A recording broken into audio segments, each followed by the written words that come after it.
Hello guys, welcome back to my channel SR fitness and motivation. Fat loss to muscle building series day 7. ఈరోజు chest workout కొట్టా అనమాట. Muscle building చేయడానికి mind muscle connection అనేది important అనమాట. Mind muscle connection ఎంత బాగా నువ్వు maintain చేస్తే అంత మంచిగా నీ మజిల్ అనేది షేప్ మంచిగా వస్తుంది అనమాట.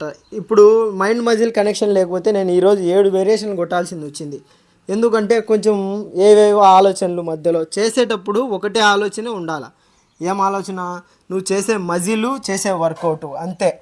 ఆ రెండు ఆలోచనలు మెయింటైన్ చేసుకుంటే మాత్రమే నీకు మజిల్ మైండ్ కనెక్షన్ అనేది ఇంప్రూవ్ అవుతుందన్నమాట. ఇంకొకటి అయిపోయిన తర్వాత వర్కౌట్, నువ్వు ఏ మజిల్కి అయితే వర్కౌట్ చేస్తావో ఆ మజిల్ ఫ్లెక్స్ చేసుకొని షాప్ చేసుకోవడం వల్ల ఏమవుతాయంటే మంచిగా కట్స్ అనేది బాగా పడతాయి అనమాట. నెక్స్ట్ టైం మీరు ఒకసారి ట్రై చేయండి, మీకు ఖచ్చితంగా యూజ్ అవుతుంది. ఇలాంటి మరికొన్ని వీడియోల కోసం మన వీడియోని లైక్ చేయండి, షేర్ చేయండి. చాలామందికి యూజ్ అయ్యే కంటెంటే ఇస్తున్నాను. సపోర్ట్ చేయండి friends. Thank you for watching my videos. Next video రేపు వస్తుంది.